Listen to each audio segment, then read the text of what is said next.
Global Games. I'm Raven, and joining me is Lothar. Of course, we're going to bring in you all the action for today. We just had a great series of Czech Republic versus the Philippines, where Czech Republic, led by Stan Sivka, managed to get it out just about in a very close one. In an ace match, they delivered 3-2 with the Elemental Shaman at the end. A very exciting match. Hopefully the next one will be as exciting. Yeah, and the next one, we do have a great one coming out. It's going to be, I've been looking forward to this matchup since I knew it was happening on day one. It's going to be South Korea versus Greece, two countries that are very have a strong history in Hearthstone. And established players. Yeah, very established players. And, South Korea for me is one a country I'm rooting for quite heavily. There's a lot of great players on there. Handsome Guy, Downey, Kranich, Flurry. That team is scary indeed. That is definitely true. On the other hand, we have Greece with players like Logan, like a boss, who's actually very an insane amount of HCT points. Yep. Then we have Defilor, who is also playing now for Team Millennium, if I remember correctly. Cebu, he wasn't really that, let's say, present on the scene as well as the other three, but still is a formidable player here.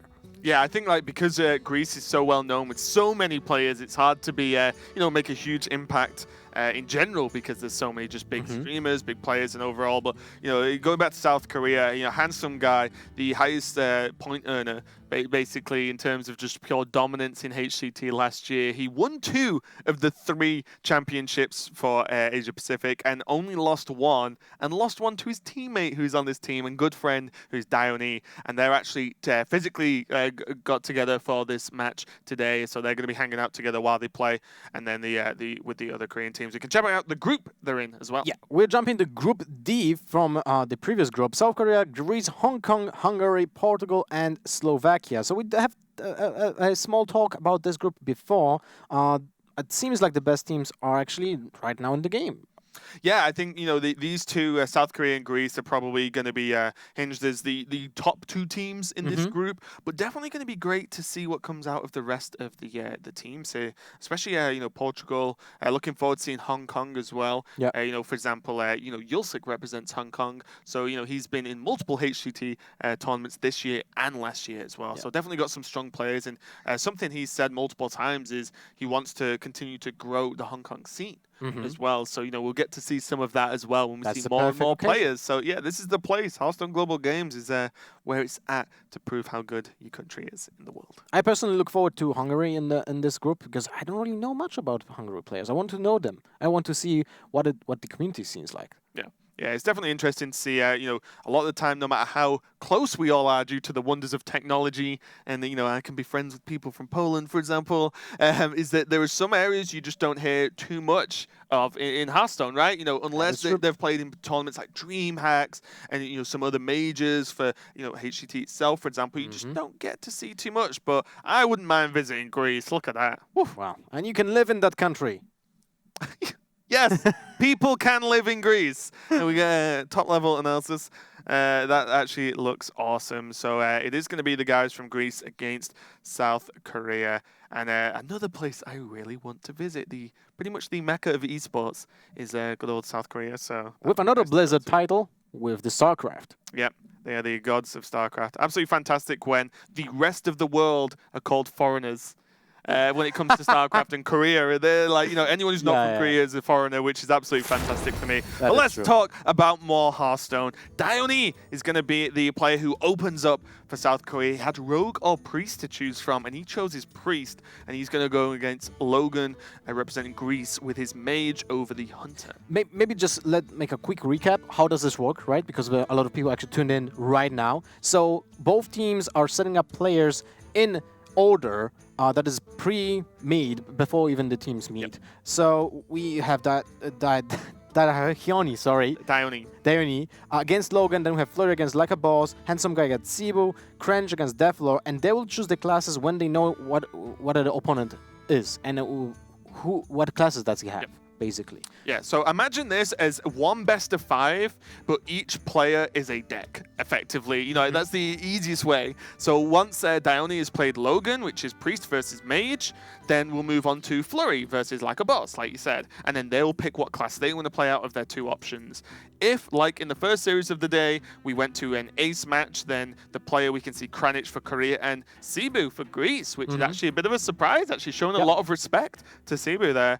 Means that, you know, they can either play the class they didn't play in their first game or the 9th class for them there. But let's go into the game because the players are already starting. It's Hunter versus Rogue, the first game. Yeah. So they're not starting quite yet, though. No, they're not starting quite yet. Oh, sorry. So yeah, they are going to be going into it, and it looks like it's Mage and Priest to kick off. Yeah, it's fine. The format is new, everyone. The format's new, but the Mage list, we've already seen an aggro Mage from Philippines. Yeah, that is correct. But you know, Time Warp Mage or like OTK Mage, whatever you want to call it, has actually been very popular. We might see that from Greece here as we start with Logan. Well, Logan, I remember I met him in 2015, I think. That was DreamHack summer or winter. Man, that was so long time ago when you think about it. Many years ago. A very loud person, but a super likable personality. And he's like, you know, he's like a bear. He has a huge beard, and he's such a just likable person and a skilled player as well. So hopefully we'll see a lot of good things from him here. We see like a boss in the background there as well. Yep. The Greek guys grouping up, not too much of a surprise.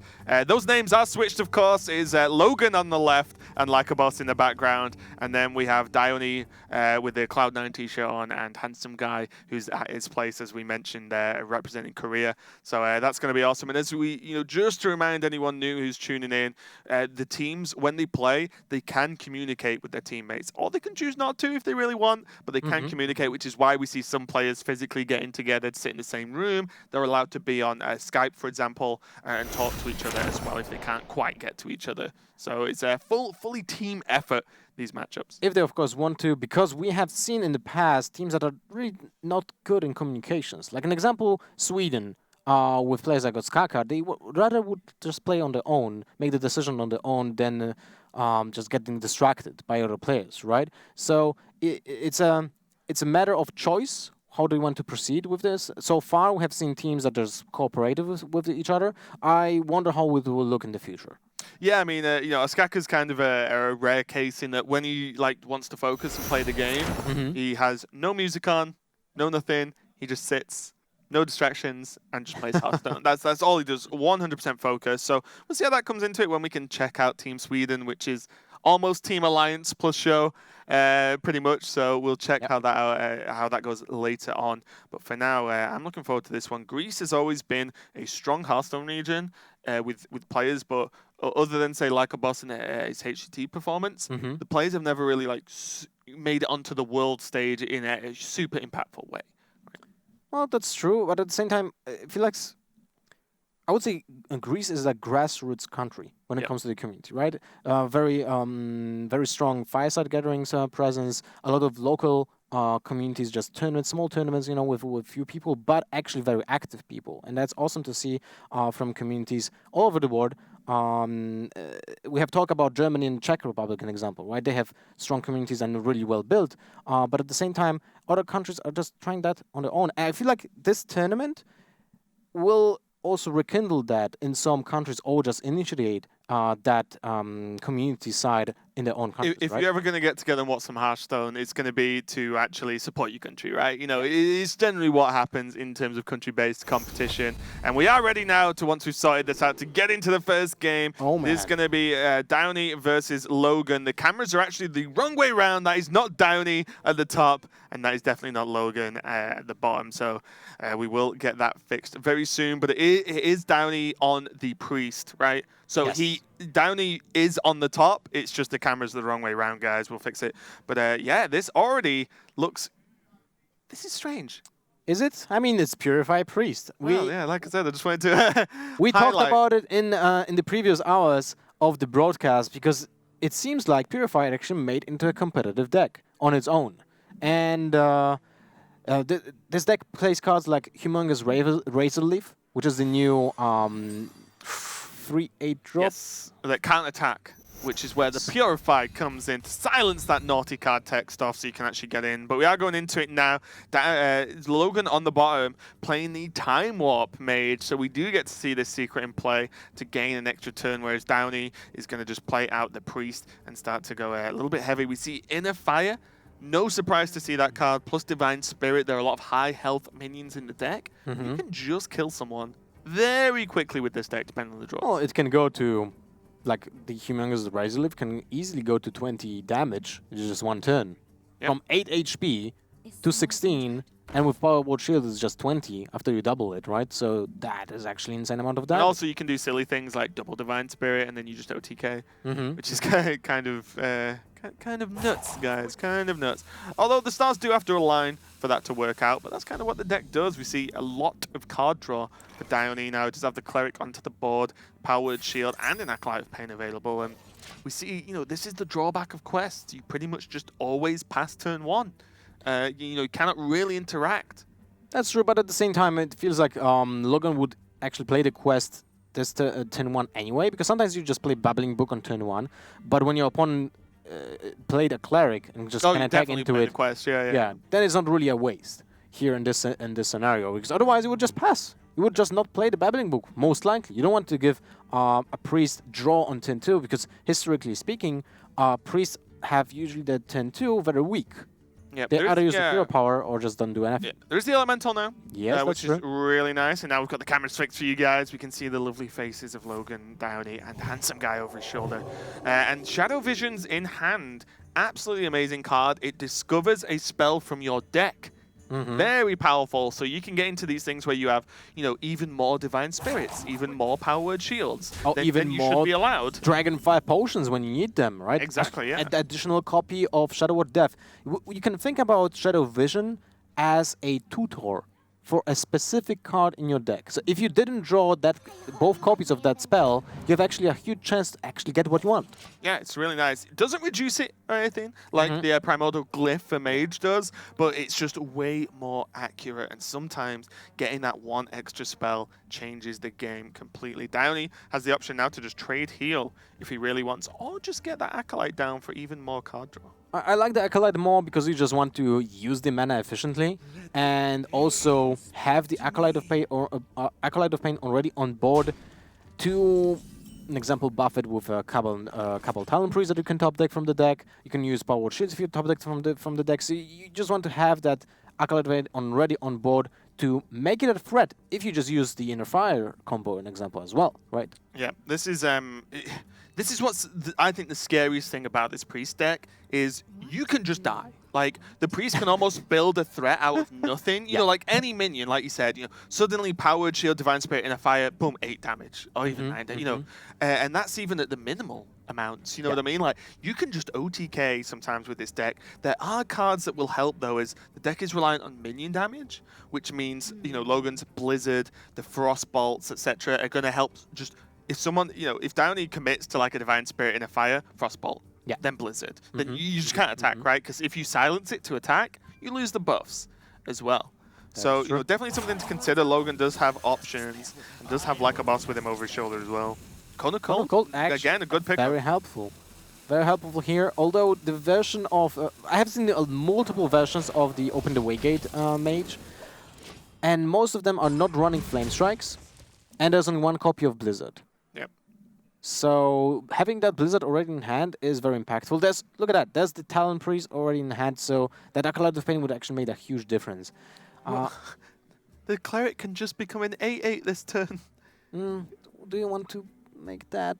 I mean, you also can draw cards. It's an 8/8 though, Luther. I'm okay with an 8/8 against like a freestyle Priest. This is what I mean. Like, what started off as a 1/3, obviously it's had Powered Shield, but can just suddenly become a Mountain Giant that draws a card when healed. Like, it's crazy that the threats just come out of nowhere. This Cone of Cold going to be very, very useful for Logan here. He can chain Cone of Cold into Coin Blizzard, deal 3 damage to all the minions, although they can heal. But in this case, within this Priest, I don't think there's a Circle of Healing in that deck. Oh, there's an Nova though. I don't think so, no. Yeah. I'm not 100%. I'll have to admit, I'm not. Silence Priest is not a deck I've played a lot of yet. I've played against it a fair few times, but the amount of different builds we've seen already, from this tournament in just one match means that truly anything could happen. And that's interesting that Logan didn't opt to use the Cone of Cold at all. He's okay with getting 9 damage to the face. Look how much the guys are laughing like down. He's like, I just got him for 8. Yeah, and now and I've just made another 8/8. Holy moly. Yeah. To be honest, I didn't anticipate that. I thought that if I would be the priest in this case, I would have perceived the situation as, yes, I'm going to deal 8 damage, and then I put my opponent into a situation where he needs to use the burn to deal with that. Yeah. Or some kind of stall, right? He needs to do something. But, Logan decided to dig a little deeper, and sometimes that is the right play. Freeze Mage, although this deck isn't Freeze Mage, it's close. It's very akin to, I can take X damage for 1 more turn. And then I'll chain stalls. Because now, look, double Frost Nova, Cone of Cold, Blizzard. Like, Logan can just not allow Downey to attack for the future. The foreseeable future. 3-4 turns, basically, right now. And that is many turns, Lothar. Like, 4 turns of your opponent not being able to attack you is kind of ridiculous. That is true, especially when you face a priest which doesn't run any burn from the hand. Unless he runs Mind Blast, but that's not happening. So, small chance of just dying, even when you're like on 1 HP. Yeah. And also, bear in mind never mind. Well, the minions cannot be silenced to attack, because if they do, they lose all of their power. You have Talon Priest, which has 3 attacks. That's something. Imagine if Logan would actually be at 3, he would just die. Maybe even Purify is good here. Purify develop the Watcher. I mean, develop the Watcher, Purify on it. No, because you can silence the Watcher next turn. Yeah, but Purify draws you a card. But your opponent will have more freeze effects. Yeah, so you want to silence next turn. Yeah, but if you want to get your opponent like, catch him off guard, you can use both silences next turn, deal 7 damage. If you draw additional way of dealing damage, you're able to kill him next turn. Yeah. Okay. Let's see where he goes. Wow, the Dirty Rat in this deck is nuts as well, just because of the fact that you can actually get out the Sorcerer's Apprentice and kill it instantly. And you need the Sorcerer's Apprentice. There's a Divine Spirit and another Silence as well.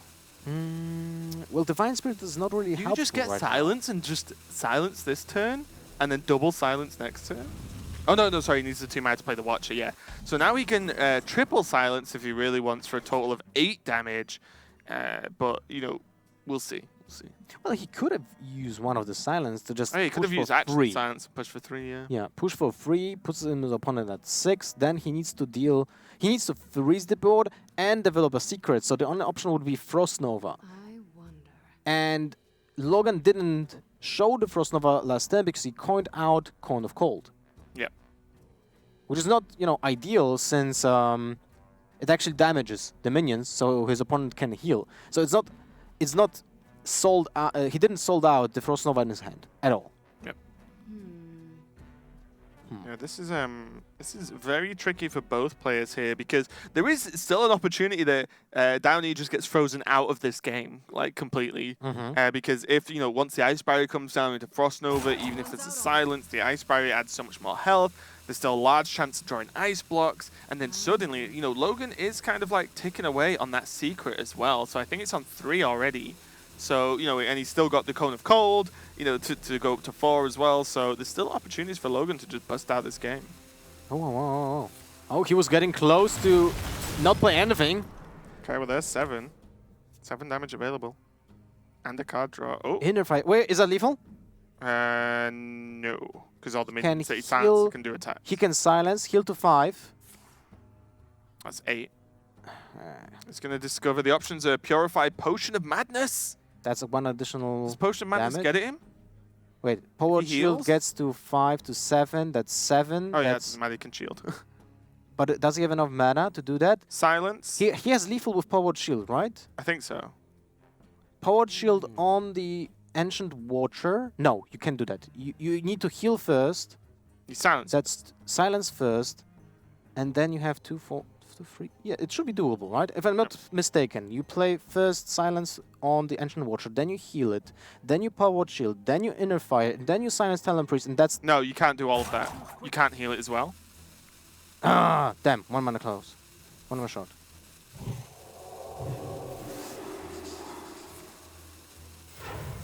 Okay, it's just gonna basically just say, okay, next turn I got you.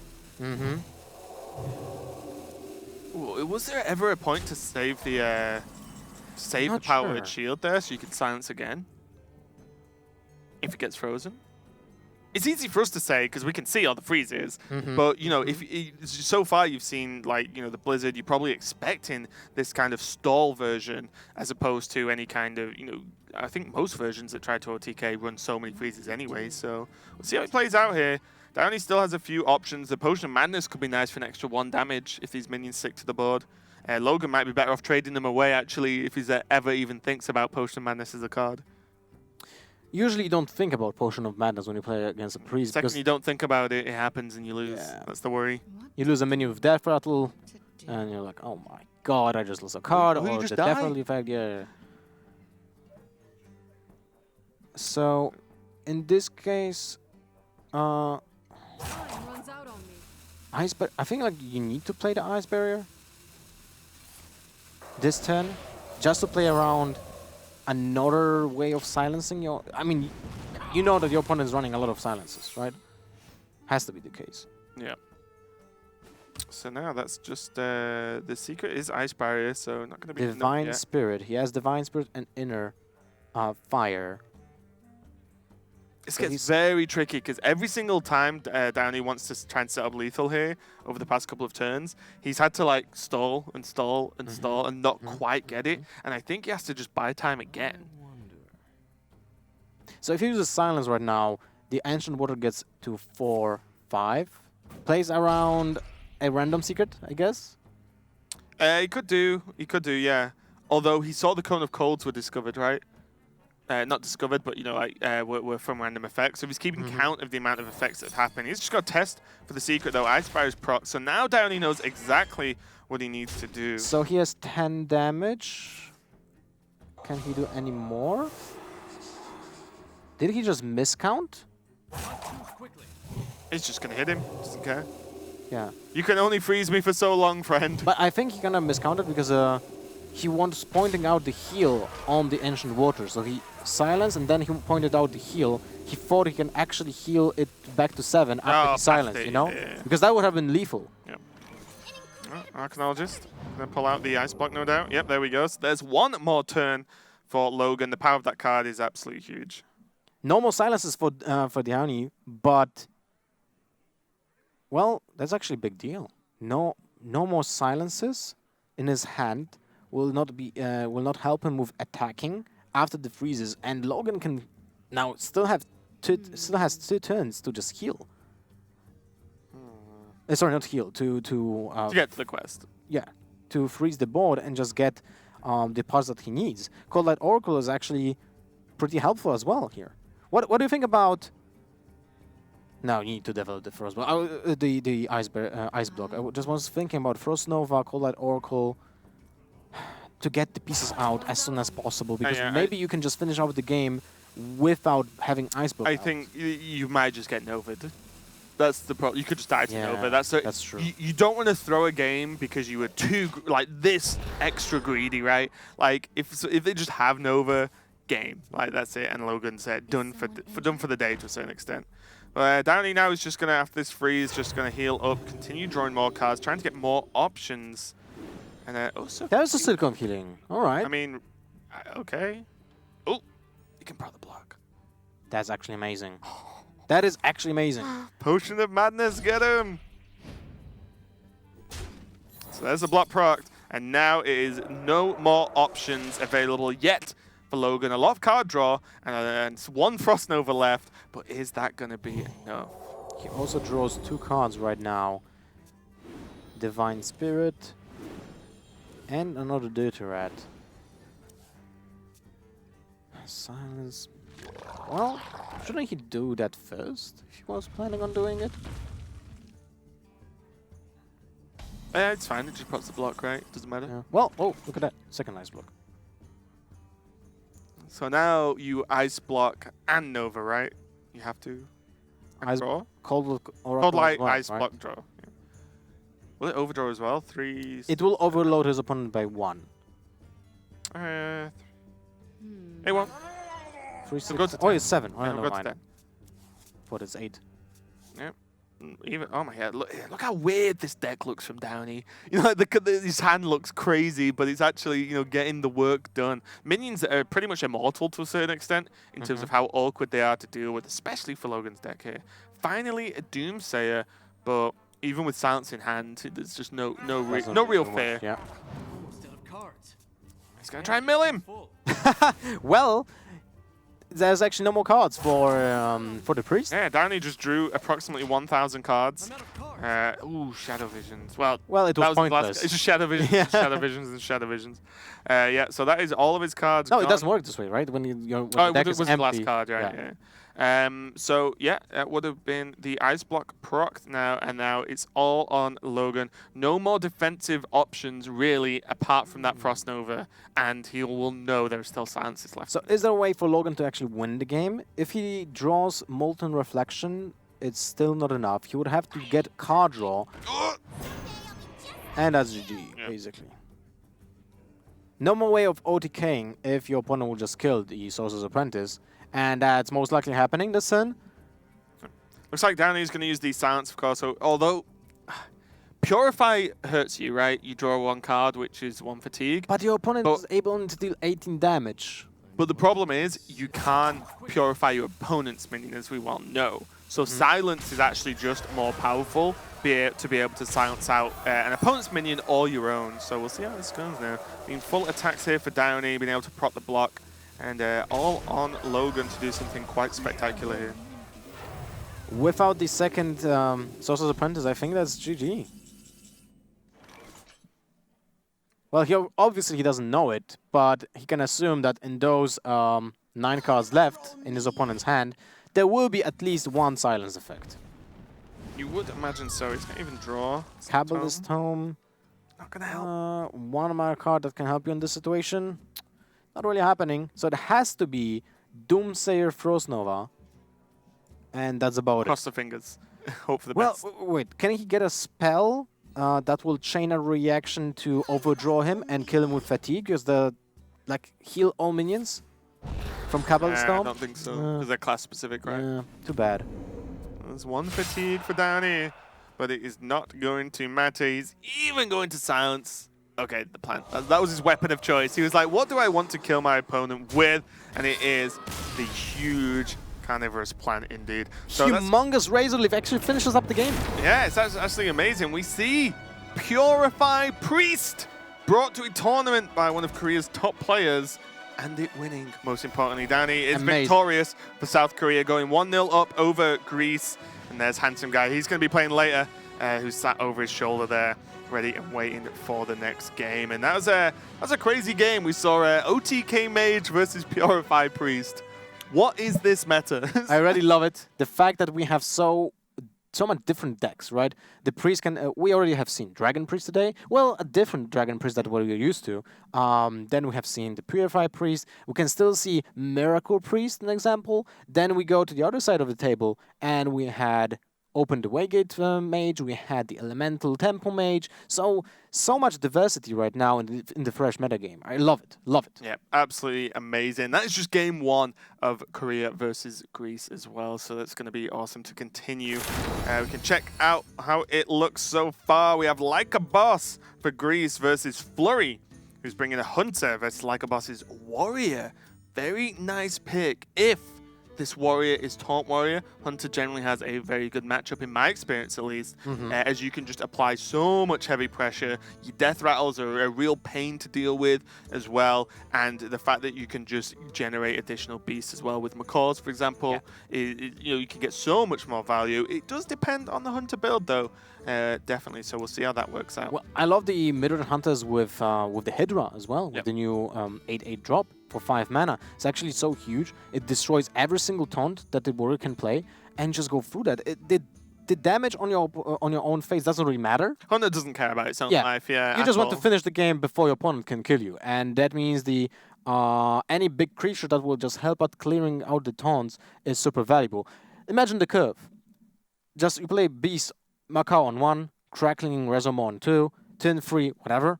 turn 4 Huntmaster on Turn a 3, beast. one of the many turn 3 options. Well, you have a lot of free Yeah. hunt. Like 3 mana drop is like the most common spot for hunters. There's so many useful cards that you can play on turn 3. Turn 4 Huntmaster, turn 5 Hydra, turn 6 7 Highmane. How do you deal with that? You don't. That's the answer. It's really tough. It's really tough. But yeah, and we even saw some players actually bringing cards like Hunter's Mark into the list. We saw, I think Camlin was playing it in Throne of Cards, because that just also deals with a lot of the Taunt Warrior issues. Yep. They put up like Primordial Drake. Oh, that's a lot of health. Oh wait, now it's 1. You know, it's really good. So we'll see how that plays out now. We can see the players getting ready like a boss. Was sat with Logan, so he's got Logan next to him anyway. Flurry there chilling. Flurry actually has some great achievements in the OGN Hearthstone Masters as well, which is the Korean sort of biggest tournament over there, tournament circuit. He's very good. And he very narrowly missed out in HCT last year. He was just he lost to Yulsik in the semi-finals to be able to make it through to BlizzCon actually. So he came very, very close. That's painful, man. Yeah. Being so close to like such a huge goal, it always leaves you hanging in the spot when you want to prove again that you're a really good player, right? So in this case, they are playing as a team, but I feel like every single player wants to prove that they are a good player, they're a good deck builder. They want to get that, going for them. Well, like I said, even though it's a team and the teams can work together in terms of communication, the player who is like on the screen, the name on the screen, is the player pilot in that deck. Yeah. Right. So they can still either mess up or do well. There are a lot of decisions that end up being the pilot's decision, 100%, or snap calls. Like that is on you. And like you said, you either use the time to shine, or you have potentially letting the team down a little bit, which could be a problem. So, not only the team down, but also the entire country. The entire population of the country, which is definitely a lot of pressure for these players as we get into the first game. Flurry versus Like a Boss. Oh, look like at a Boss, that. Pirate Warrior. Okay, things change now. This can actually be pretty tough for the Hunter, because although they have a lot of early game, their early game is nowhere near as good as the Pirate early game, mainly because of Fiery War Axe. And because of patches as well. You lose one card that is actually very impactful in the Ward of 1-drops. And in this case, that Makar doesn't have the synergy with the Kraken Razormaw anymore because it just dies. And you can't adapt. Imagine if the Razormaw comes down, gets the adapt on the Jeweled Makar, gets the plants out of it, trades in, you get additional 2 minions that allows you to trade with another pirates, which is actually super impactful. In this case, he's not able to do that anymore. Yeah, really nice pick here, Like a Boss on the, I think at least on the better end of the matchup here. And like I said, Jewel Makar, even like +3 attack can be nice, but not if it's just dead, right? That's the issue. Answering the 1-drop is kind of huge, but never Knuckles. oh my god, I told you I love South Korea as a team. And we have the... Golaka Crawler, get wrecked, pirates. Well, sometimes it's not enough. Even when you play it on turn 2, or you just kill... It's the return of the Totem Golem. Yeah. But we have also the Turtlex Hatchling, which is a 3-mana 2/2 minion just adapt. Yeah. So it can be a 5/2, it can be a 2/5, it can be poisonous, it can have a taunt. It's actually not a bad minion in this situation. If it has a taunt, it actually soaks up maybe 5 damage from an Arcanine Reaper. To be honest, against pirates, if it soaks up any damage, I'm happy. But yeah, we can see Knuckles as well, which is kind of great to just see in a deck. Flurry already, there you go, head in hands, sat back. Okay, it's Pirate Warrior, and Like a Boss, it's almost like they can see each other. Is that like Flurry was like, oh god, pirates, okay, and then Like a Boss is like, yeah, it's pirates, but now Mega Crab. The Galactic Crawler gonna eat up the deckhand there and actually just be pretty okay with life at this point. That is true. Pretty far on the board. Fireworks doesn't trade into it unless Fireworks coin upgrade. I like that. Which, yeah, you might have to do. I like it because it just puts another really impactful weapon on the board. It's 8 damage to the face. Still good. I love Flurry. He was actually my pick for winter. Oh, really? Yeah, he was one for the APAC region to get through. Yeah, Flurry was actually my pick. He didn't quite make it, but I do love the guy. Imagine the game without that upgrade here on the Warx. What was it? Divine Shield. Nice. Not That's bad. good. Not bad. Build your own mini bot. Whew. 1 mana off now because the coin was used for the upgrade. Cannot put out the deckhand and the cultist. I would. This is a weird turn as well. You can deckhand trade to kill off the minion, because the problem is it's a beast and you go into turn 4. What if there's Houndmaster? 4/4 Divine Shield against Pirate Warrior? Taunt? I'll take it. Really bad, yeah? Yeah, I'll take it. So I mean, it's not even Houndmaster. It can be Crackling Razormaw as well. yeah, there are options, but so there's the double trade, although it feels to have 6 damage into a 2/2. It feels horrendous. Or, can just drop the Bloodsail Cultist this turn and just say, look, you probably can't kill it, but you might be able to, because as he said, Razormaw changes everything. Poisonous. Poisonous attack. plus free attack, right? Yeah. Wind Fury. Well, then you die. Then your own minion dies, still but trade still, up. yeah, but it's still fine. It's a free drop against a free drop, so it's like it's an even case. And you gain the momentum, right? Yes, but at the same time, I feel like Hunters outvalues the minions of the Pirate Warrior, so only the weapons can bring the warrior back into the game. Oh, he's actually looks like a Oh, boss man. has found a third line. Just going to go for the hero power instead. This means that he is going to save up that deckhand to proc an additional durability on the weapon. So and he just continue. wants to make his Oh, own here we Arcana go. Reaper. So it's poisonous, can't be targeted, and summon 2 plants. Feels like Poisonous might be the most impactful here. Yeah, with the Divine Shield. I was thinking, like, can't be targeted. Well, Divine Shield, it's kind of fine. Warrior kind of deals with things with direct attacks anyway. So, yeah, Poisonous. And now a Hyena. Where does Like a Boss even look at this point? You know, like, the Poisonous minion is a nightmare. The Hyena is also a nightmare. What do you kill? Well, you need to kill the Hyena as soon as possible, so I'm guessing You sacrifice the Cultist. the deckhand will just be enough here, right? It will have charge. You play deckhand, you play the cultist, you charge the deckhand into the Hyena, then you kill Crackling Razormaw. But then the Cultist just dies. Yes, Yeah. but you still have a 5/1 weapon. Yeah. And you know that you have second Fear War Axe with the Nagakosa, so that's 8 damage. The problem is that the Hunter just kind of slowly It's grinds you one out. step Yeah. ahead, isn't it? It's just Yeah. edging forward every single turn. And look, this is super awkward. And in this, you know, I said at the start I felt Pirate Warrior could do well versus Hunter, but you know, maybe I'm wrong. It's not a matchup I've played tons of, to be completely honest. But this is not the most standard of Hunter decks. There is Knuckles staring at us in the hand there, which is great. But yeah, Razormaw, something I will say, Razormaw is just super powerful. Probably, or at least one of the most powerful cards in the set, in my opinion. Especially because it comes down in the game like so fast, right? Oh, I want to see Like a Boss's face. Yes! Oh my god! He's just like, he almost got up and walked away. He was like, no, I'm not playing a game where Knuckles is involved. And This it makes doesn't no sense. die. Look at that. Oh, it's against pirates. It's You awesome. kill the minion and hit face at the same time. Wow. Knuckles making an impact. It has 7 HP, which is a huge difference for the Fury War Axe, because even if it gets buffed by Nagakosa, it's still outside the ring. You got to think about it as well. Wind Fury, you know, adapts. Wind Fury, Taunt, Divine Shield. Like, imagine Wind Fury. You do 6 damage if you trade into 2 minions. 6 damage to face. Yeah. You buy so much board control and And still just like, Handmaster. man, nuts. Okay, Knuckles- I'm gonna go home and craft Knuckles. Well, I have 2 decks that I really want to play when I'm gonna get back to the hotel. One will be Stan Sivka's Warlock, Yeah. and second one will be Knuckles. And the second one will just be a Hunter deck with Knuckles in it. Perfect. And now, Like a Boss, so many awkward decisions. He has so many minions available, but there's still the Poisonous Beast on the board. Any minion he plays, unless he trades into it, of course, dies. But the problem is if he trades into it, he's putting 5 damage into a 2/2. So he's just going to say, right, Smart Life. He does have Leroy and does have the second Fire War Axe for some damage, but you know what? Flurry has a lot of damage himself as well.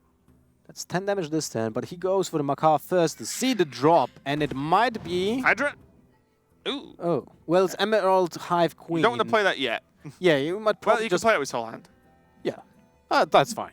Apart from Kill Command, of course. Well, keep that, of course. Yeah. But, so the Poisonous Pterodax kills the Nagakosa, you deal 3 damage with Knuckles to the face, you develop 2 1-drops, and a weapon, so you deal additional 3 damage to the face as well. That's enough, right? You don't need anything else. Yep. Even if you draw a minion next turn, if it will be like Houndmaster, you're still able to play it for 6 mana with the Emerald Hive Queen here. Yeah, and I think at this point as well, there was a question of whether you want to keep the Poisonous minion on the board and actually just kill command the Corsair. Okay. But then you run out of value, right? Because Pirate Warrior specifically can just burst you, so you don't care about having a 2/2 available. If this was Yeah. Taunt Warrior and you could kill a Taunt and not use the 2/2, then you might. But you want to save the kill command to basically win the race at this point. So it's a 6, 10, 16 damage right now in the Still hand needs from something Lucky else. Boss. He still needs, He needs a another second heroic strike. Exactly, yeah. Yeah, this is looking grim. Knuckles Hunter beating up Pirate Warrior. Who would have thought it? Only here at HGG. No Handmaster. That's not really impactful at all. So we have 3, 5, 6, 8, 18. 11. Yep. 16, 18 damage. Not enough. Yeah, that's definitely a whiff for Flurry, and that's when you kind of get a little bit afraid. Yes, because now there's 1 out left for Like a Boss, and it's the second copy of Heroic Strike with 20 cards left in the deck. Sorry, no. There we go. 19. Like a Boss is telling us there's 1 out. Like a Boss is a very, visual player. He gets super emotional. He plays for his family. We saw this out from HT last year. Super nice, super cool guy, but he gets very invested in the game, and you see that in his actions. And it's all on the Heroic Strike. That is not a Heroic Strike, and that's going to be very difficult to deal with. And a conscious choice for Flurry to not use the hero power while he had free mana, because that puts the Mortal Strike in range, so that will be 6 damage. And that will actually make it lethal with Heroic Strike as well, instead of the Leroy. Oh, yeah. So he cut the chances if he had of dying for another if he had the combination. Heroic Strike and the Mortal Strike, yeah. And what this does as well is Flurry just has lethal, unless something crazy happens. Yeah. So now, Like a Boss thinks about what to do, I think, or he just sipping Yeah, he's just got to finish his drink before he finishes up. It's fine. So, well, can he do anything? Or is he just messing with us? Well, what's funny is Knuckles provides a lot of damage. Well, a lot. 3. It looks a lot on the board. But, like, he can't Heroic Strike Knuckles down. And then anything else he kills are pretty much 1 or 2 attack minions. All the power's coming from the weapon and the kill command we can see in hand. He doesn't know there's a kill command there, of course, but he's just setting it up, doing what he can do, going for it. Well, it's 1 of lethal, right now, on board. 3, 6, 8, 9, 11. 14, yeah. Yeah, it's 14. So kill command is going to even pretty much end this game. Oh, Kodo as well. Good to know.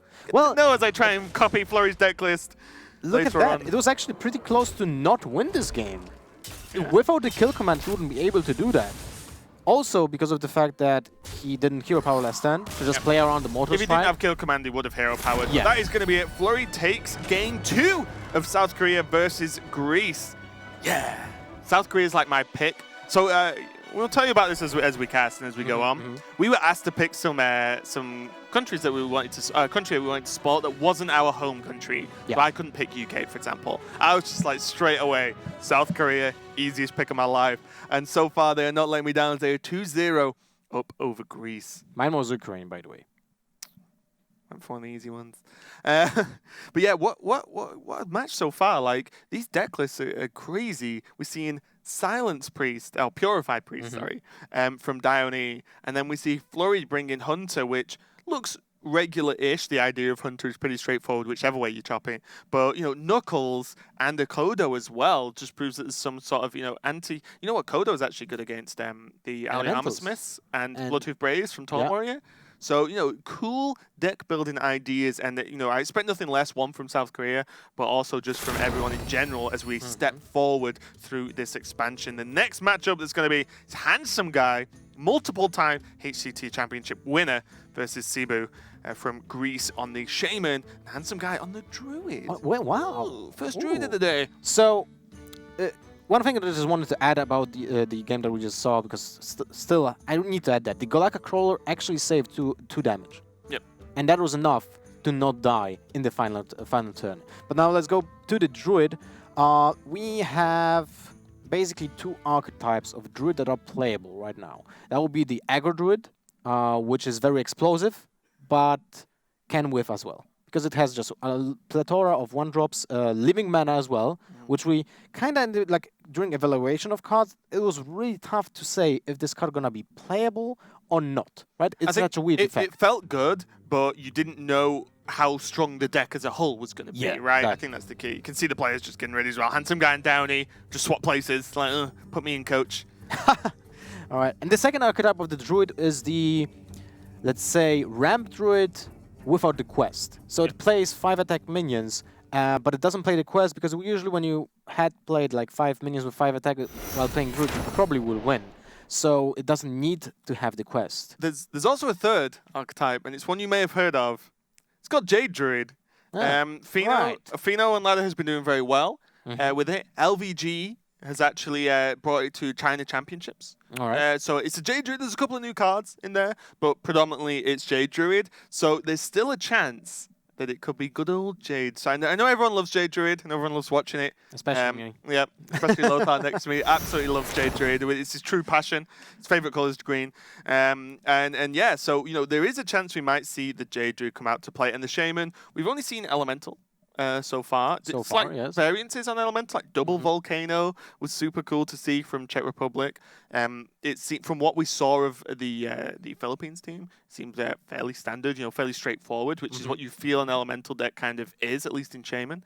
But yeah, we might see something else out of Greece.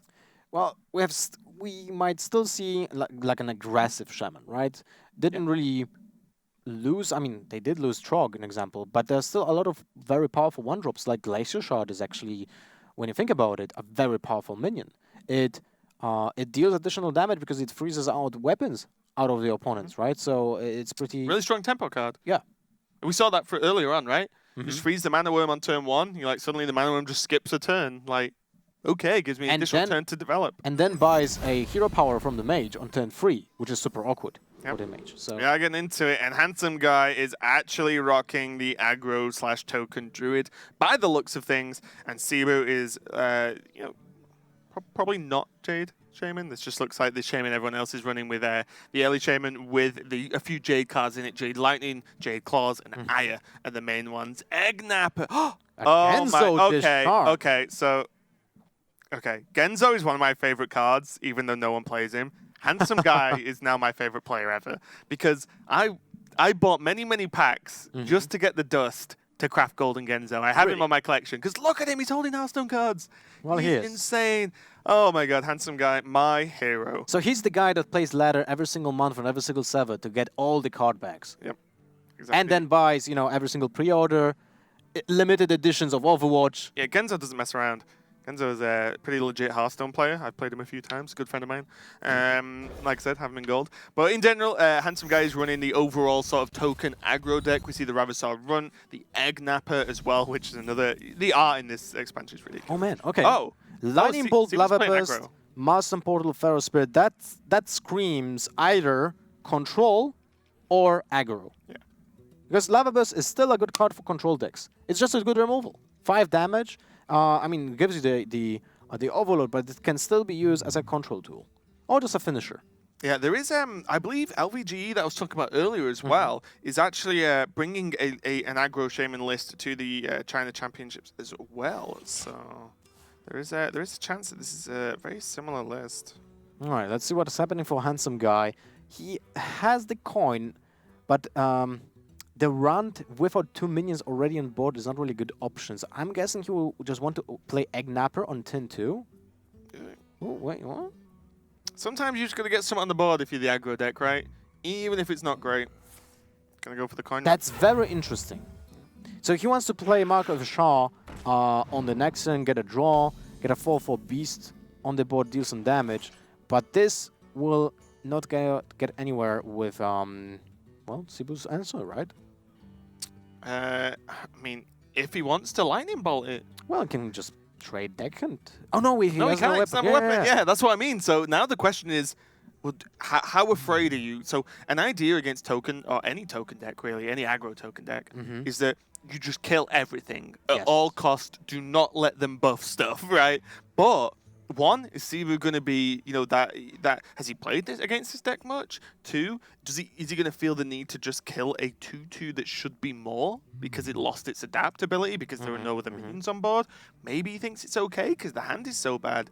But my worry is when a druid like this doesn't have a good 1-drop or a good 2-drop, probably means they've got buffs in hand.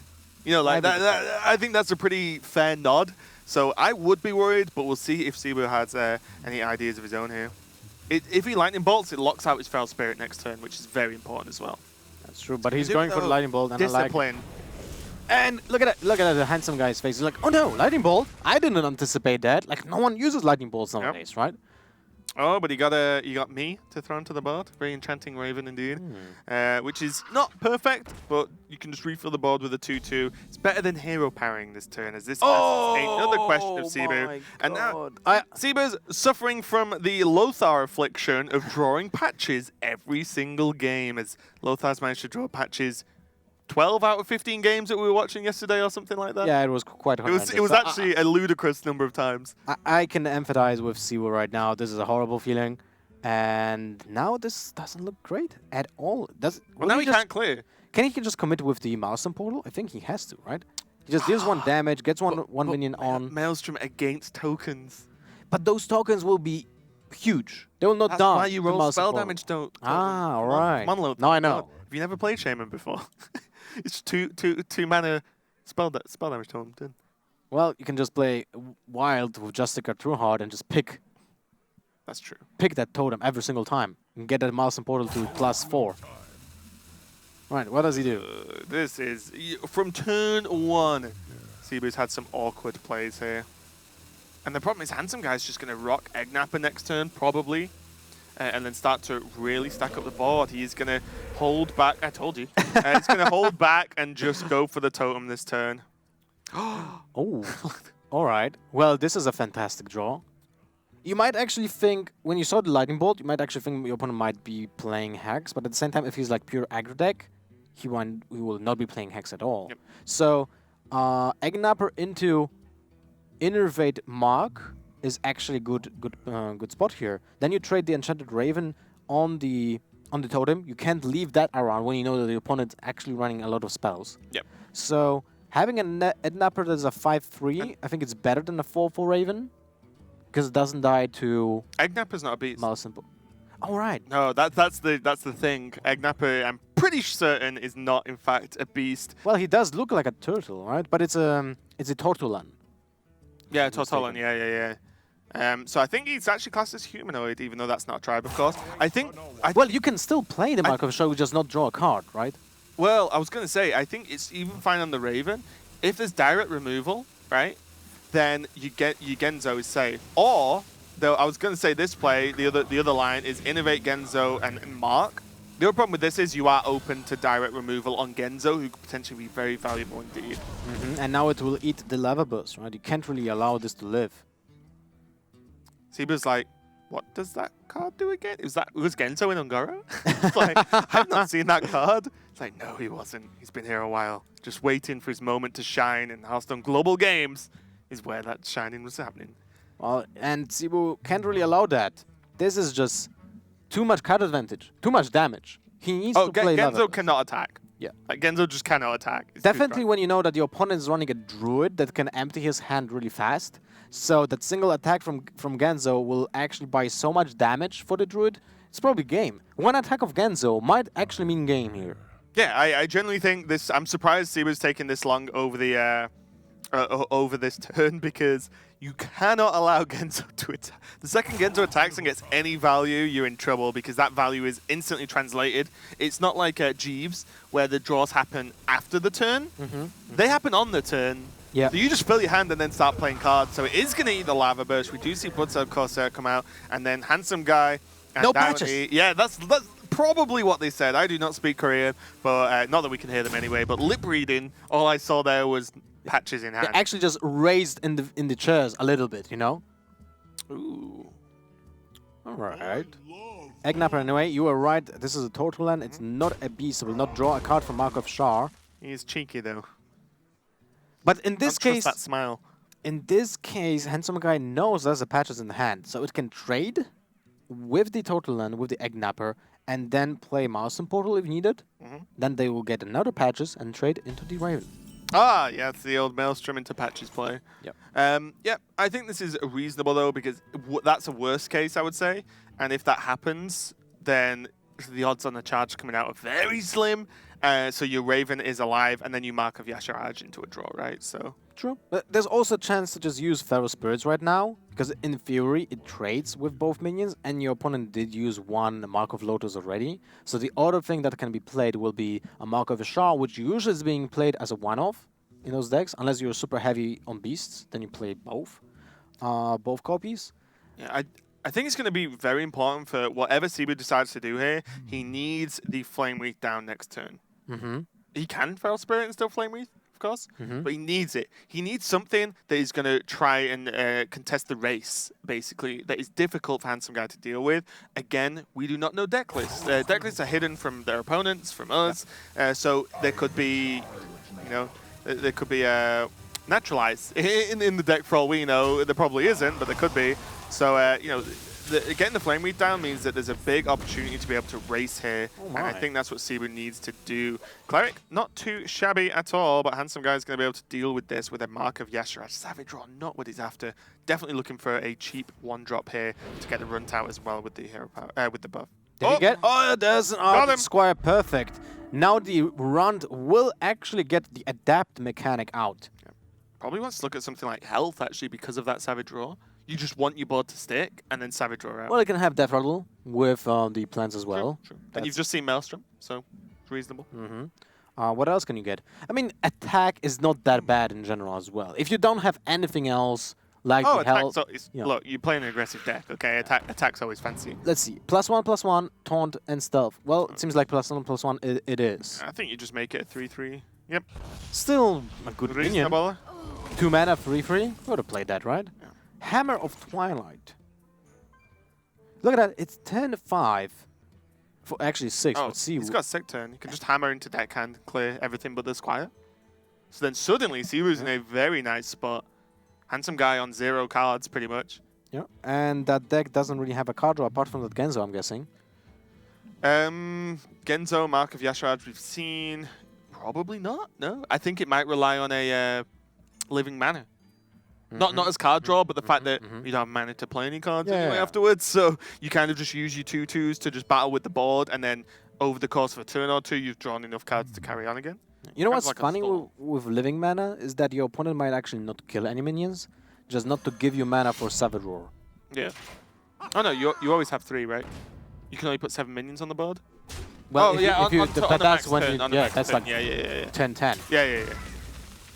So he's going to clear up this. This is nice. This is opening up a huge turn next turn as his Flame Wreath Faceless into Feral Spirit. I think Cebu has got this in the bag now. The stabilization has happened due to Handsome Guy just getting the Genzo cleared up so easily. If that Lava Burst wouldn't be in the opening hand, Oh man, game over. Cebu would have been just, man, in a horrible position. What do you think about just Flame Reef and Feral Spirits just right now? Oh yeah. Just chuck it on the board and race now. I wouldn't even mind face. I wouldn't even, mind the Twilight Hammer to the face. You create a 4/2, which is basically like the swing of the weapon next turn. This kind of aggressive deck from the Druid as well doesn't really run normally Swipe, Wrath. It doesn't, maybe Living Roots. But, is Living Roots out now actually? That's a good question. I think someone tweet me, let me know. But yeah, so this deck doesn't normally run AoE. Not that Druid has great AoE anyway. So I think you just throw it all on the board, go wide, create the Elemental, and push for a serious amount of damage. You can't do anything to these 1/1s anyway, right? The Divine Shields stop you interacting with them pretty much at all. No, that's correct. Living Roots has to be out. Cebu's not with anyone in person by looks things, but definitely on a call with the team because he's blatantly talking to whoever to try and get some advice. Maybe just speaking to himself. Some players do Maybe. that. The thing is, like, This is a lot of talking to yourself, though. I might check him out afterwards and just say, "Are you okay, Cebu?" So Savage Draw is going to be the only option here to get through these Feral Spirits. well, you need to do that. You push with your face through one of those, then another one kills the second, and you go to the Shaman with 4 damage. Yep. Well, it's not a lot, but you don't really have any options. Well, that's it. Handsome Guy is definitely playing off the top here, and the top is not treating him well. He would need a Nourish, and there's nowhere in that deck that card. You just can't meet it. I mean, you probably would have said Genzo wasn't in the deck as well, Lothar, so... Yeah. Well, how can you dig yourself out of this?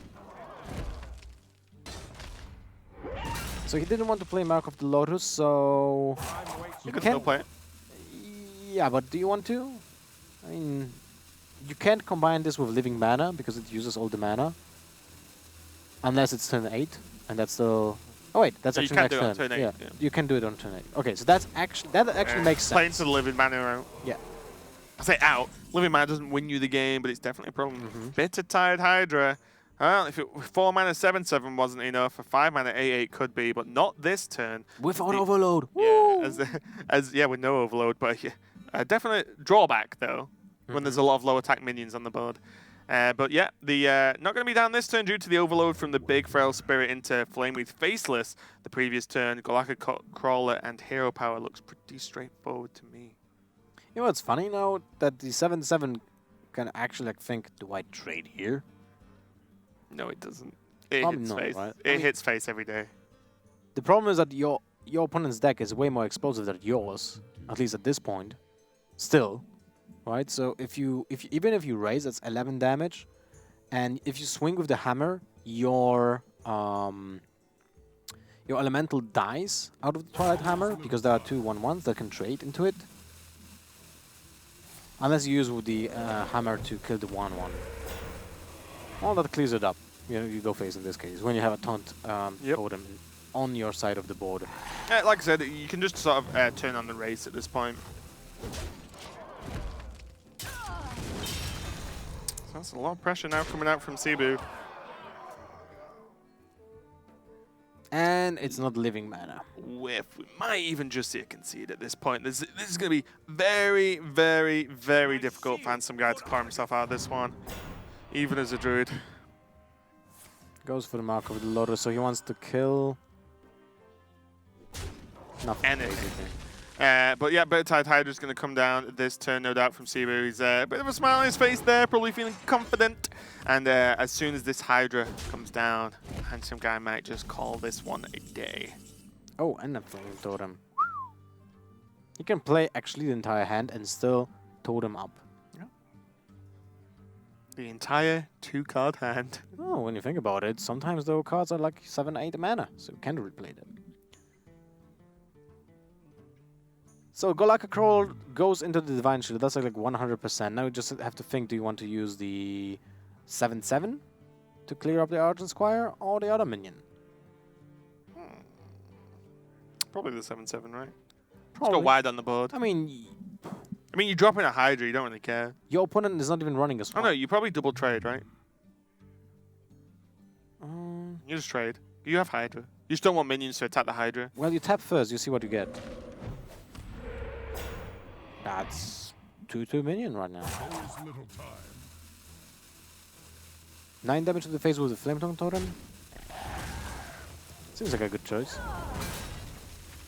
I don't know like this actually. I just like it. The only way you can lose is if somehow like Handsome Guy gets 1,000,000 tokens and then hits the Hydra tons of times. You know, to kill Cebu off through the Hydra effect, which if you don't know deals 3 damage to the hero if it takes any damage. So any 1 attack minions effectively deal 3 to the hero's face. So that's the only way you can really lose at this point.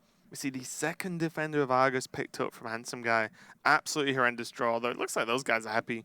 As long as they're having a good yeah, they're time. having fun. They're having fun definitely with this deck. And some guys Downey's probably saying like, God, Handsome Guy. why do you have to lose this game? We're supposed to win 3-0. yeah. They're still discussing. They're like, so if I play Argus, it's a 2-3.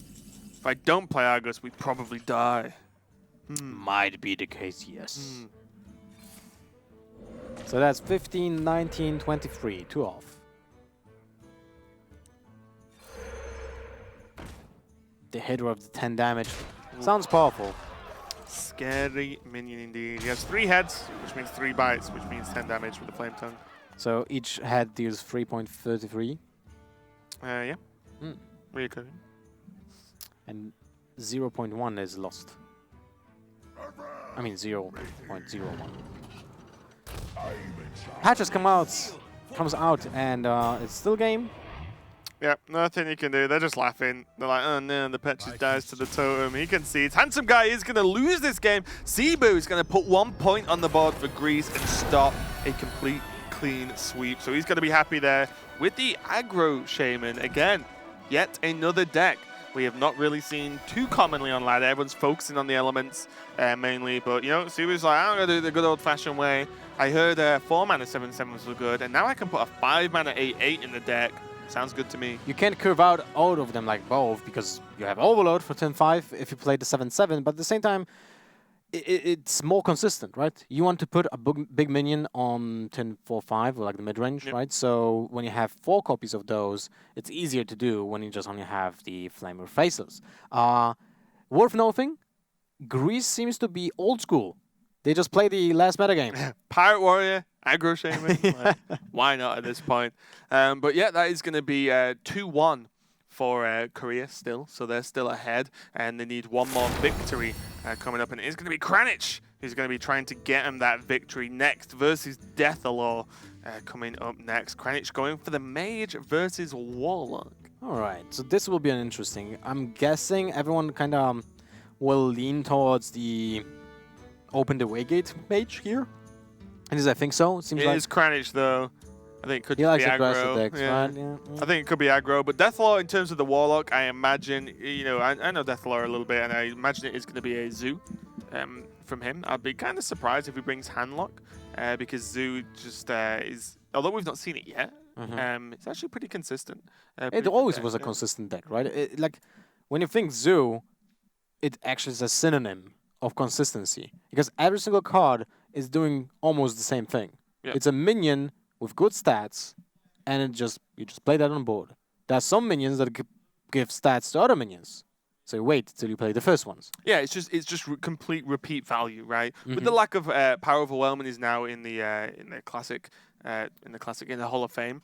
So you know you don't get as much sort of huge value trades from the one drops or anything like that. But in general, the minions are highly valuable. You still have Soulfires. There's the more discard card mechanics, like the legendary works well with discard. And then oh yeah, that's a good point. There's ECAP in the background. Oh no, the German is helping the Greece. He's not involved, just to be sure, but they both play for Team Millennium, so they are actually the whole team is in France for boot camp for this tournament specifically, for most of them anyway, and maybe for some tournaments coming up as well. So they are boot camping, as you can see. They're in what I'm guessing is the Millennium offices. Shout out to them then. Yeah, it's awesome. It's we've seen multiple players get together physically and you know, work on this tournament. And you know, Greece saw like a Boss and Logan together, but they were definitely helping out Cebu there. And he got the win on the board, so we'll see how it turns out as Korea's throwing up Kranich with this mage. I'm looking forward to this.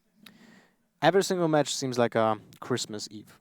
You know, you get something what new. will we get next? Yeah, what do we get next? Or it's like a box of chocolate. You don't know what to get.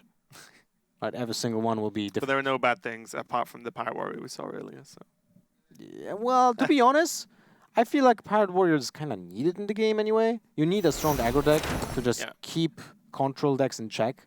And I feel like maybe Pirate Warrior is a little bit too strong, but it's still I'm okay with a needed. sprinkle of Pirate Warrior. Yeah, and we have Golaka Crawler right now, which is kind of impactful. It fits in some decks even without the effect, right? Because it's still a beast, it's still a 2/2/3, so it's not that bad. And when you think about it, there are a lot of pirates in other decks as well. Rogue always has pirates. There are Swashbucklers, there might be deckhands, right? There's always patches, so might be some effects. All right, so let's get ready to rumble. Kranich on the Open the Waygate Mage versus Deathalore on Zoo. Got him. Good guess, Raven. oh, wow, fantastic. Up top. I hope you heard that. But I was wrong about Kranich. He is going to play Time Warp. It's going to be cool to see how he works out the deck. The deck already looks reasonably similar to Logan's, the Freeze Mage style version. So we'll see how he plays this out. Zoo looking pretty straightforward. You may recognize these cards from every other Zoo iteration we've had the past year or so. As we see Soulfire, Knife, Doomguard, and Darkshade Councilman. But Kranich already... I love South Korea. Looking at the Molten Giant list, there are a few players playing this, and I believe they have Arcane Giants and Molten Giants in the list. You play both. And this means when you know, Molten Giant was nerfed to 25 mana, but when you procced at 1 on Ice Block, it's fine. Becomes cheap enough. Yeah, it's at 0 anyway. The problem with this version of the mage is the fact that you can't really reliably go through taunts. Yeah. Because you might just not have enough damage, but at the same time, it's easier to assemble those combo pieces because you don't really need 4 or 5 cards. You can finish. Sometimes you can finish the game with a single giant. Yeah, depending on how much damage you've done beforehand, and also you can the base combo, depending on what the list is like 3 cards. Alex Strasza, 2 giants, Yeah. Time Warp, hit. You don't even need Alex Oh, well, Strasza. sorry, 2 giants, Time Warp, Alex Strasza. In terms of almost guaranteeing the damage if there's no taunts. So, yeah, it's a lot easier to pull off. And Kranich now does have Doomsayer on 2 as well, which means he can sort of try and push back this Zoo opening. Oh, it's a good opening, I would say.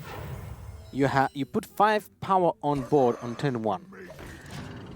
Seems reasonable. Seems reasonable, and it's especially reasonable against a Doomsayer. So because now Kranich can't really play that.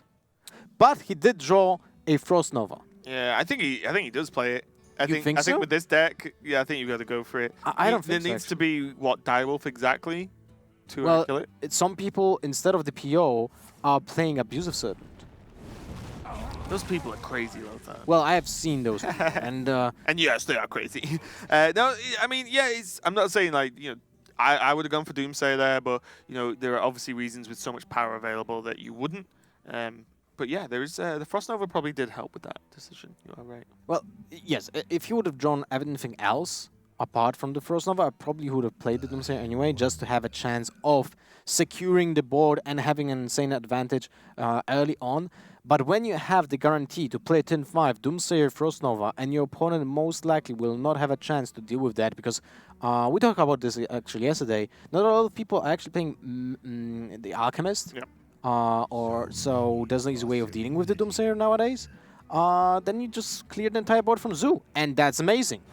Yeah, these Fireflies going to come down from Deathlore, go a bit wider onto the board, and also make it more and more likely that this Ravenous Pterodax is actually going to go off, which it destroys one of your own minions that you choose and double adapts, which is absolutely insane. It's nuts. Plus attack, Wind Fury, get him.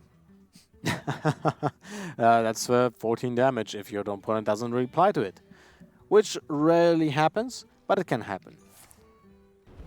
So still, Kranich will get a lot of damage in the upcoming turns. It's 6 damage this turn, and he can get even more in the upcoming one, because he will still not play Frost Nova. So he will go down by a huge margin when it comes to his health. He doesn't have card draw in his hand as well, that's a problem. But he knows his turn 5 is Nova Doomsayer, turn 6 Blizzard, so he still has a lot of card draw to actually get something important and something crucial. Deathlore's got the choice now to either drop down the bigger minion in the form of the Silverware Golem, or drop down 2 1-drops, or even just a 1-drop tap. But you want to put as many down as possible to try and get this Pterodax off. I would say the tap and Bloodseer Corsair, or anything else that he draws as a 1-drop, would be better, because he knows that he's getting closer to turn 5. Yeah. And that is like the Death Wish for Zoo when the just Doomsayer comes out, right, with the Frost Nova. So he will definitely not overextend. But at the same time, wow, he goes with the Silverware Golem. Interesting. Yeah, he's probably just confident that on turn 4, all of this cannot be dealt with. And if he deals with the bigger threats, Kranich has already given a nod that he wants to ping off the Flame Imp, sorry. By pinging it the previous turn, he wants to be able to ping it again. So he's already kind of given the nod that he wants to do that. And then if he pings, he only has 2 mana left. Frostbolt, say, onto the 3/3. Well, okay. There are three minions still left on the board. That's true. So now let's count this. If he pings the Flame Imp, he still gets 6 damage to the face. That's 13 life left. If he just goes for the Frost Nova, he's still left at 19, so he heals essentially for 6. Is it worth it to lose the second Frost Nova here?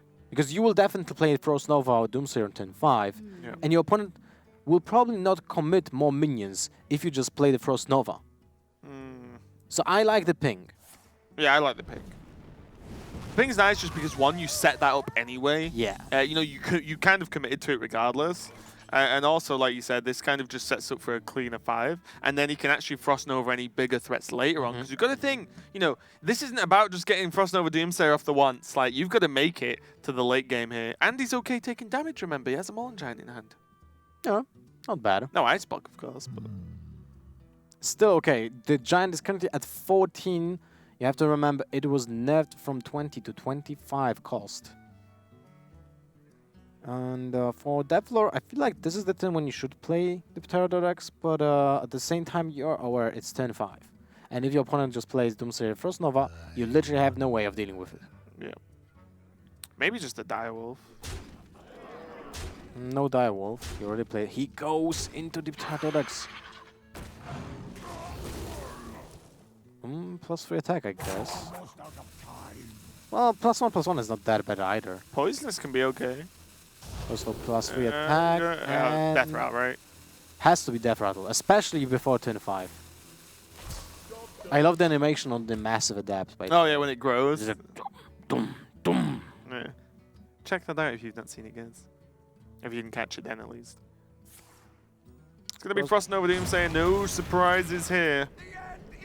Still, 2 minions will be left. Yep. So it's not that And there's a horrible. Direwolf available. Ooh, and the Doom. Well, that's close. It's actually 5 damage. Well, what's kind of cool is there can be Malkazar's Imp into Doomguard next turn to draw 2 additional cards for the turn after. He can cycle. Well, definitely cycling the Corsair would be amazing. Direwolf Alpha a little bit less, Yeah. but it's okay. But I think with the Doomguard you might be too slow otherwise, because it's gonna be. I suppose you could maybe take one turn. I just worry about Blizzard follow-up, because the 2 damage clears your whole board if you go Alpha into 1 drop. Yeah, that's true. Oh my! That's a great draw. Okay, now we're in business. That is a great draw because now if he just cycles through with the Golem and the Corsair, not only he draws more useful cards, but he develops the board for 0 mana. It's amazing. Oh.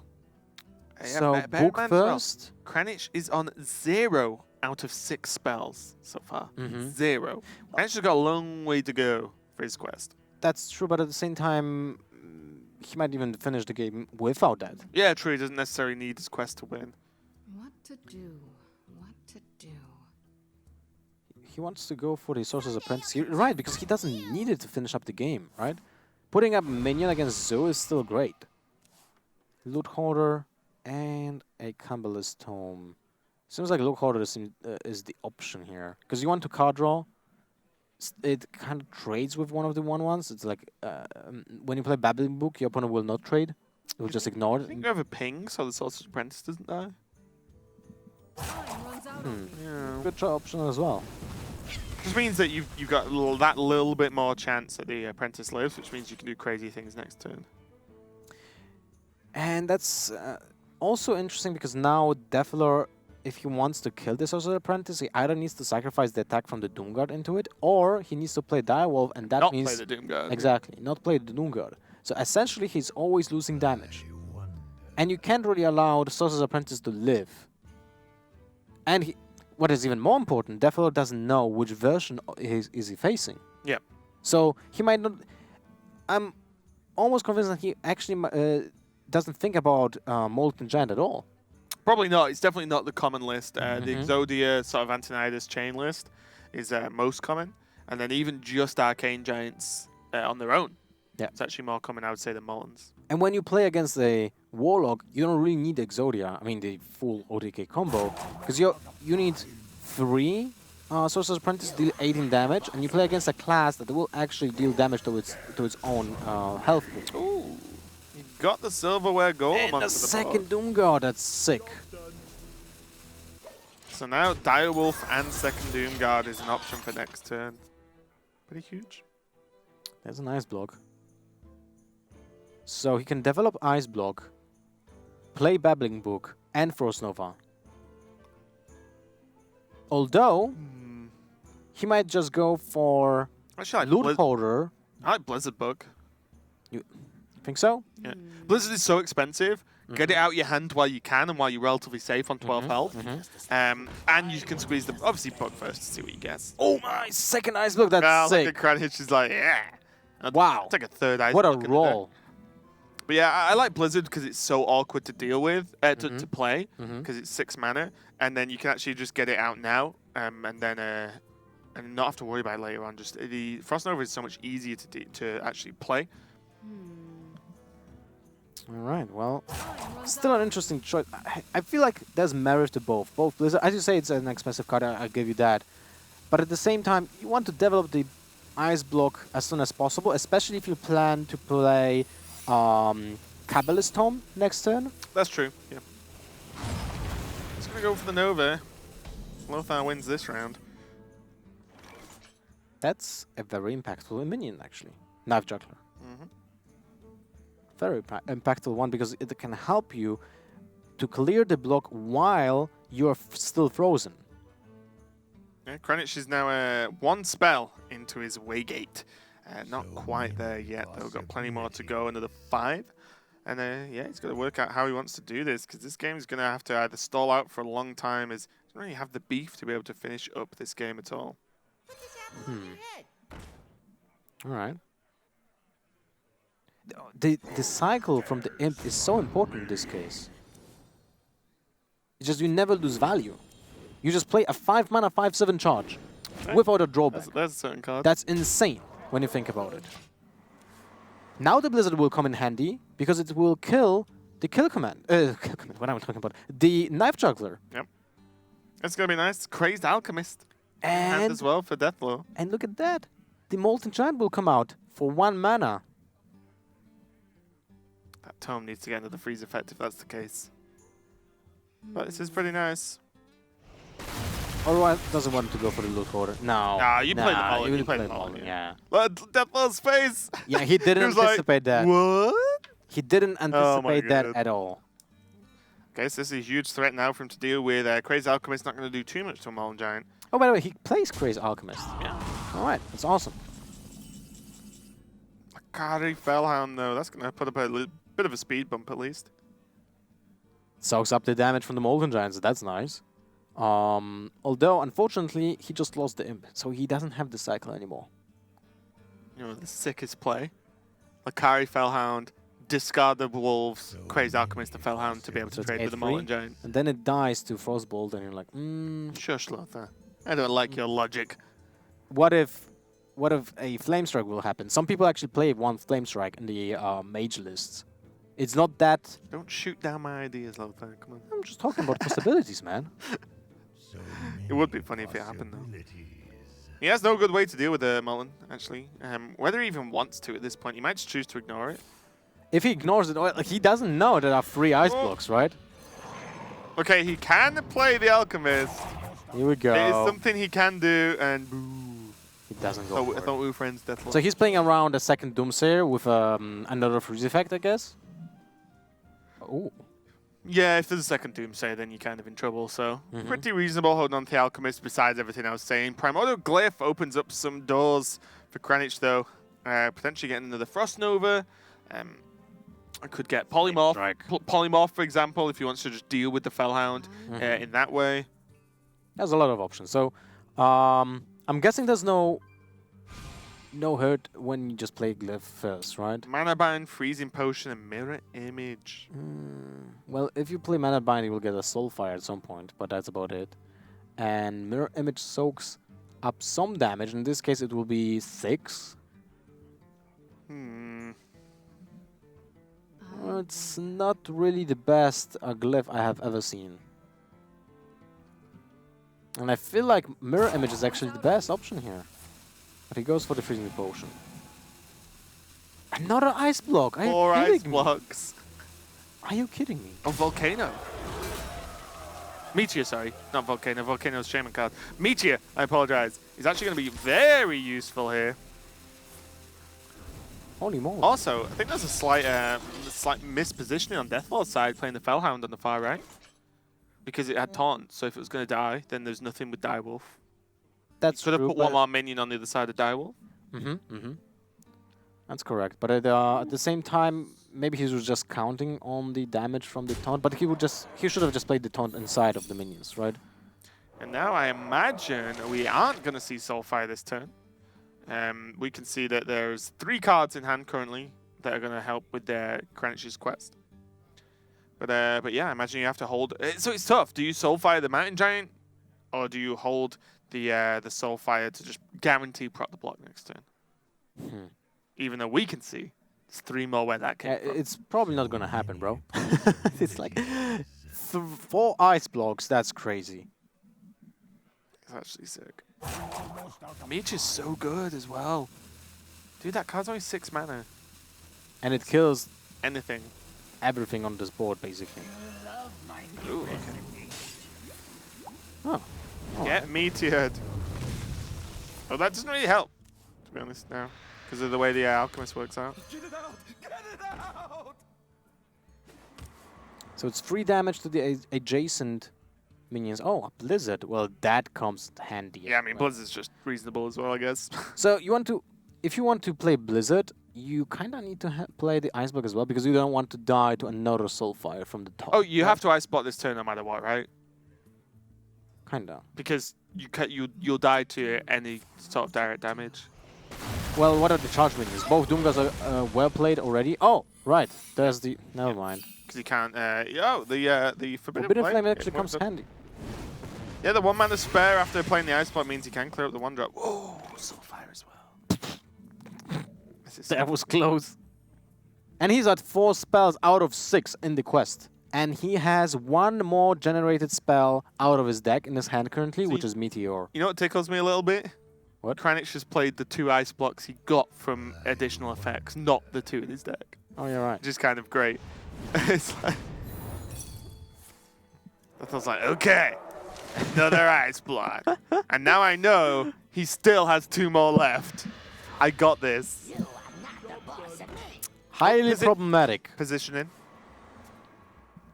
Not playing around Meteor. Yeah. Well, Punished. how do you know? Wait, Molten Reflection? Yeah, for the Giants. Well, do you need those? I mean, you have 4 Giants, right? It's a cheaper Faceless. He might not play Arcane. He might actually just rely on just the Ice Block. Oh, look at that. Knife Juggler also comes in handy because you actually popped the block. That is ridiculous. This is so funny. Deathlaw's like, this time. Nope. So Deathlaw's not been counting potentially that the 2 Ice Blocks first were the ones. And now he's like, please, last one. It's like, nope. 1 more, friend. 1 more. This is kind of hilarious. I just want to watch Deathlaw's face. Ice Block number 4. This is why we should only be allowed 2 cards of any copy. 2 copies of any card, sorry, in a deck, because this is just ridiculous. So he still has Oh! he still has Alex Okay. Straza in his deck, right? He's like, this cannot be Ice Block. This is what are the odds, guys? What are the odds? Also, these will soak up some juggles, but with no freeze effect. This means that, of course, that the block will 100% be procced. That's true. I was thinking about, you know, killing the villager, but that can actually kill you because of the fact that Ice Block doesn't work during your turn. That's sick. He can Pterodax into the 1/1s. Mm-hmm. But there's no adapt taunt. Sorry, adapt charge. So. No, but that's why you go for the 1/1s, right? You got 2 goes again the 1/1s, so there's the Ice Block again. Deathlaw's eyes are like, Well, that's it, right? 4 Yeah, Ice Blocks surely. is enough. yeah, I think you Pterodax into the taunts here. Sorry, into the 1/1s, the plants. Mm-hmm. Because then when the Doomsayer goes off, the plant's alive, and you need 1 to live to get lethal here. Let's see. What he will do. You could also just wait and go Clutch Mother Pterodax into stealth. Potentially. To try and just sneak it out. Because like I said, there's probably just no Ice Blocks left. You've seen 2 Blizzards, I think, already. Okay, he goes for the Death Rattle then. Goes 2 shots. Missed. Oh, missed again. Man. Harsh life. Divine Shield shall not protect you from a Doomsayer. What if the Doomsayer would have get a change? Deal 100 damage to each minion. And then Divine Divine Shield Shield becomes actually OP. helps. Anto? Antonidas wins the game next turn. Most likely. For sure. Right? No, it doesn't. No. It's 11-12. So 2 off. So your opponent can't tap. Yeah, you have to tome. I think. Do you? Well, if you tome and you don't get a win condition, To do. you're not winning. Get an Ice Block, it's fine. No, wait. You actually win if you play Antonidas this turn. I mean, you win next turn. Because Kabbalist Tome will give you a spell that will trigger the quest. But it needs 0 mana.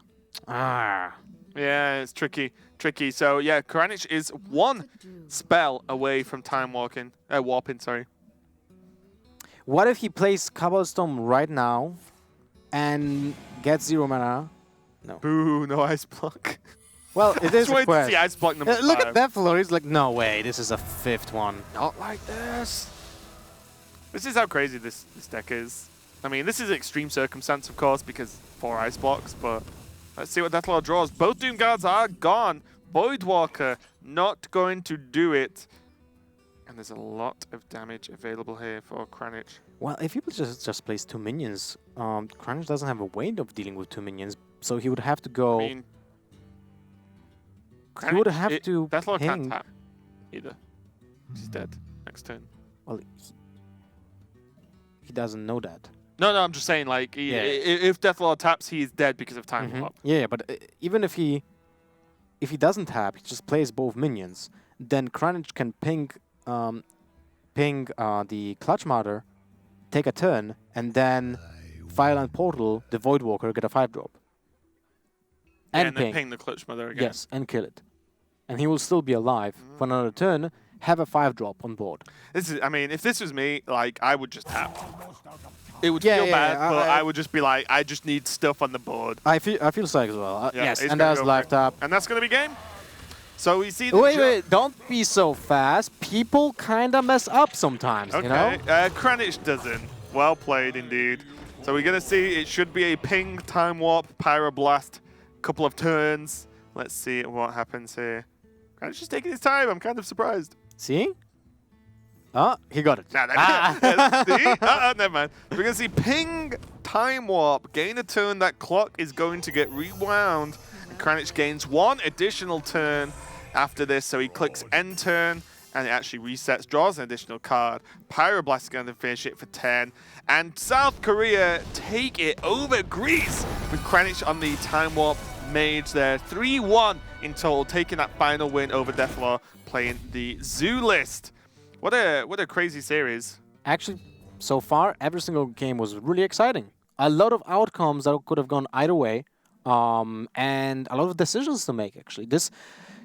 I think this is the toughest deck to play in overall in current metagame, the Waygate mage, right? There's so many decisions that you have to make, so many also random cards. So many ways to build the deck as well. Yes. Like, that's the thing. And we did see, 2 additional ice blocks, which, I mean, Kranich would have lost if it wasn't for those ice blocks. That is true. But you do play a lot of cards that generate more cards, right? Like, that's the way the deck works, and the way you actually proc the quest. So stuff like this is going to happen. But it was great, great play from both players. Actually, I think, like I said, Deathlord's tap, that if it was actually, gave Kranich lethal, I would have tapped every single day of the week. Almost everyone would tap there. Yeah, right? exactly. So there's not much you can really try and play around there. So yeah, South Korea is going to take it. There is no need for an ace match. They went 3-1. A strong performance for those guys.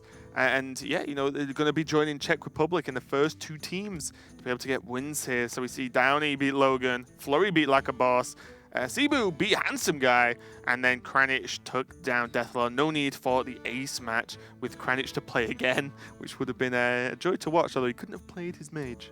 That is true. So this is the second match of the day. We still have 3 ahead. And Your favorite coming up next, mate? oh yeah, right. So we can check out the standings of this group, though, to see where they stand now. And I can guess South Korea is probably going to be at the top, and then Well, it has probably to going to be. be at the bottom. Has to be because they have a 3-1 and the other Well, team separate has a 3-2. groups, right? As well. Oh wait, what am Yeah. Oh god. Yeah. You missed my joke, Luther. Sorry. Okay, so we see that, yep, with a 3-1 record, as we mentioned, that, the game score is going to potentially be important later on.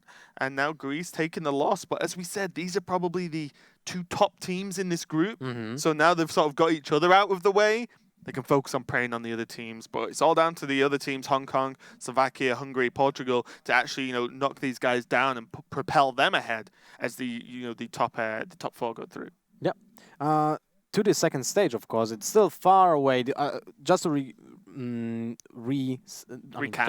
recap what we have said in the beginning of the tournament.